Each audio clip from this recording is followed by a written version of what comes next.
इसे सागर मध्य प्रदेश से पुलकित ने पूछा है।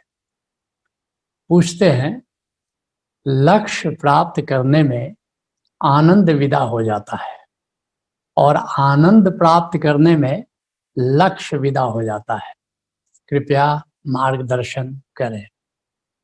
बहुत ही सुंदर प्रश्न है और मैं समझता हूं कि अधिकतर लोगों का ये प्रश्न हो सकता है।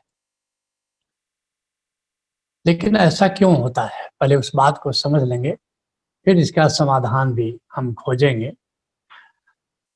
इसको समझने के लिए हमें जानना होगा कि जब संसार में हम कर्म करते हैं अपने लक्ष्य की प्राप्ति के लिए, उद्देश्य की प्राप्ति के लिए, तो उसके 3 आयाम हैं। There are 3 dimensions of any action.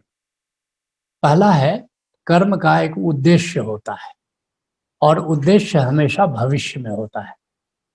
जैसे आपने अपने बेटे से पूछा कि बेटा तुम्हारा क्या उद्देश्य है? उसने कहा कि पापा मैं फर्स्ट डिवीजन से पास करना चाहता हूँ।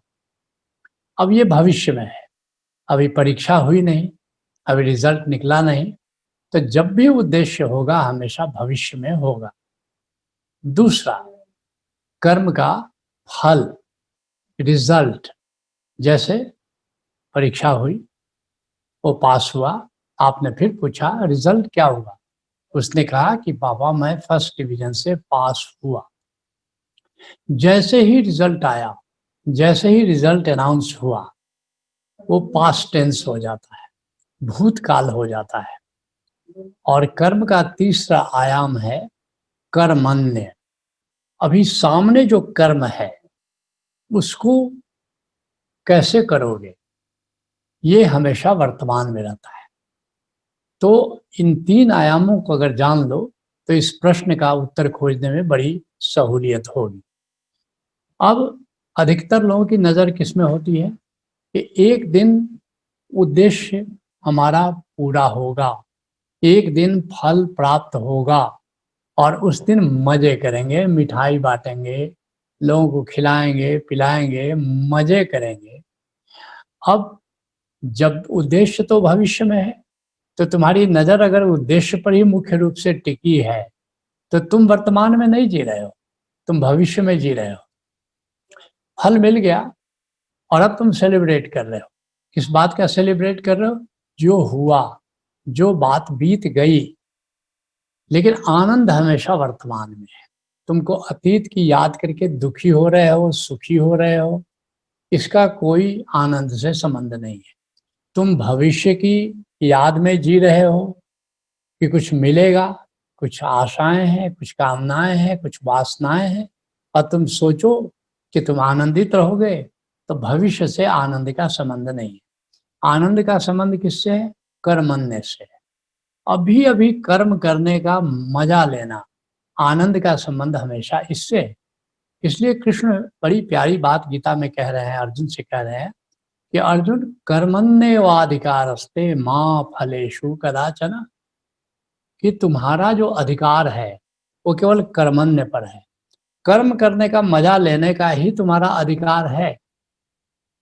कर्मण्येवा मां फलेषु कदाचन। अब उद्देश्य भविष्य का फल है और फल अतीत का उद्देश्य है। तो अगर तुम्हारी नज़र फल पर है, तुम्हारी नज़र केवल उद्देश्य पर है, तो तुम्हारी नज़र या तो भूतकाल पर है या भविष्य काल पर है, और आनंद का संबंध है नहीं। अब प्रकाश और छाया का, प्रकाश या अंधेरे का कभी आपस में संबंध नहीं हो सकता। या तो प्रकाश है या अंधेरा है, दोनों नहीं हो सकता। ठीक इसी तरह भविष्य से, भूत से आनंद का संबंध नहीं है। उद्देश्य से अथवा फल से आनंद का संबंध नहीं है। इसलिए क्या कृष्ण कह रहे हैं? कर्मण्येवाधिकारस्ते मां फलेषु कदाचन। वर्तमान पर हमारा अधिकार है। हम वर्तमान को कैसे संवारें, वर्तमान को कैसे खिलावें, वर्तमान का मजा कैसे लें, बस यही हमारा अधिकार है। बाकी अगर फल जो मिलता है वो तो हमारा उपहार है, वो तो परमात्मा की मर्जी। हम पुरुषार्थ कर सकते हैं, हम कर्मण्य कर सकते हैं, लेकिन क्या मिलेगा क्या नहीं मिलेगा ये हमारा अधिकार नहीं है, ये हमारा उपहार है, ऐसा कह सकते हो। तो वास्तव में अगर इस सूत्र को ठीक से तुम समझ लो कि कर्मण्येवाधिकारस्ते माँ फलेषु कदाचन, तो उद्देश्य पर अगर टू मच ओरिएंटेशन है, मजा नहीं आएगा। फल पर अगर टू मच ओरिएंटेशन है तो मजा नहीं आएगा। अब जैसे मान लो तुमने एक मंजिल है, तुम जा रहे हो, कहीं जा रहे हो, किसी स्थान पर जा रहे हो। अब तुम अगर उसी स्थान के बारे में सोच रहे हो, तो अभी चलने का जो मजा है, दोस्त हैं, साथी हैं, परिवार है, बच्चे हैं, तो अभी का मजा तो तुम खो रहे हो। और जब तुम वहां पहुंचोगे तो फिर और कुछ खोजोगे और भविष्य की बात सोचोगे।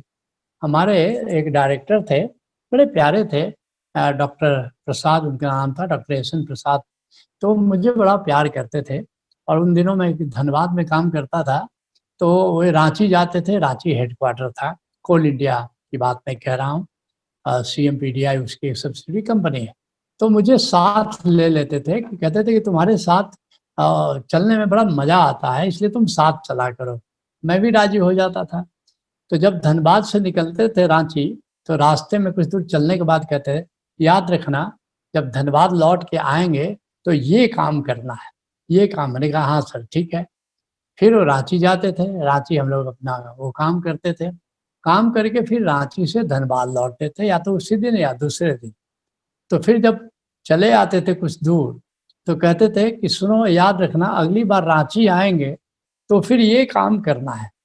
मैंने एक दिन कहा कि सर आप जब भी ये हमेशा ये भविष्य की ही बात क्यों करते हैं? अभी देखिए ना कितना सुंदर ये रास्ता है, आप हैं, हम हैं, ये सुंदर वादियाँ हैं, क्योंकि रांची हिल स्टेशन की तरह है और खूब जंगल है और रास्ता भी बड़ा सुहावना होता है। तो कुछ लोग होते हैं कि वर्तमान की नहीं सोचते, वे हमेशा भविष्योन्मुखी होते हैं, और कुछ होते हैं जो खास करके उम्र दराज लोग हो जाते हैं, वे अतीत की गाथा गाते रहते हैं कि मैं एक बार ऐसा हुआ मेरे साथ, एक बार वैसा हुआ। अगर कोई अतीत की ज़्यादा बात करे तो समझना कि आदमी बूढ़ा हो गया है, और अगर भविष्य की बात ज़्यादा करे समझना कि अभी थोड़ा बचकाना है, अभी थोड़ा भविष्य की बात सोच रहा है। एक युवा व्यक्ति हमेशा वर्तमान की बात करेगा, अभी जो हो रहा है उसमें वो रस लेगा। इसलिए कृष्ण कहते हैं कि निष्काम कर्मयोग करो, तो अभी और यहीं में, इसी को ओशो कहते हैं अभी और यहीं में जियो, लिव नाउ एंड हियर, वर्तमान में जियो। अभी जो कर्म कर रहे हो उसका मजा लो। इसलिए कृष्ण कहते हैं गीता अध्याय 6 पहला श्लोक है, अनाश्रित कर्म फलम कार्यम कर्म करोति यह स सन्यासी च योगी च न निरग्नि न चाक्रिय। जिसका कर्म फल पर आश्रित नहीं है, कि अभी कर्म कर रहे, फल जो मिलेगा अनुकूल मिलेगा प्रतिकूल मिलेगा, वो अपनी जगह पर है।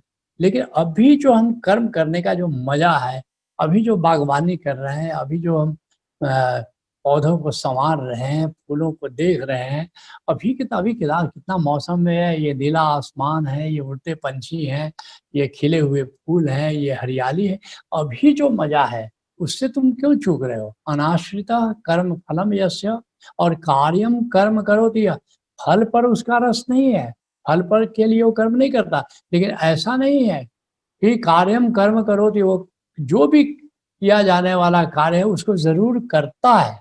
ऐसा नहीं कि कर्म से उसका संन्यास होता है। सन्यासी च योगी च, इसलिए कृष्ण कहते हैं कि वही सन्यासी है और वही योगी है, ना निरग्नि न चाक्रिय। नहीं तो बहुत लोग सन्यासी बनने के लिए अग्नि का त्याग कर लेते हैं, कच्ची चीजें खाते रहते हैं, या न चाक्रिय, या कर्मों का त्याग कर देते हैं। हम तो सन्यासी हो गए, हमें संसार से क्या लेना देना, हमें कर्म से क्या लेना देना। नहीं, ऐसा नहीं है। तो इसलिए मूल बात को समझ लो कि संसारी और साधक में भेद क्या है। संसारी वो है जो फल का मजा लेता है, और साधक वो है जो कर्म का मजा लेता है। एक सीधी सादी बात है। तो इसलिए आनंद का असली सूत्र जानना चाहो तो साक्षी है और अहोभाव, ये आनंद का सूत्र है। साक्षी का क्या मतलब हुआ? स्वयं को आत्मा जानते हुए कर्म करने का मजा लो, और यही साक्षी है, और यही आनंद देगा। वो कर्मण्य का जो मजा है वो आनंद देगा, और जो फल मिला उसके लिए अब फल का सेलिब्रेशन नहीं, फल का अहोभाव। सेलिब्रेशन तो हर पल है, हर पल है।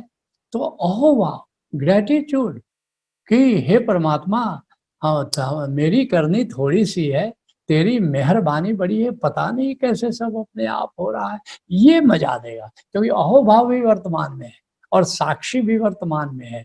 तो वर्तमान में जीना, लिव नाउ एंड हियर, कर्म करने का मज़ा लो, यही आनंद देगा। नॉलेज।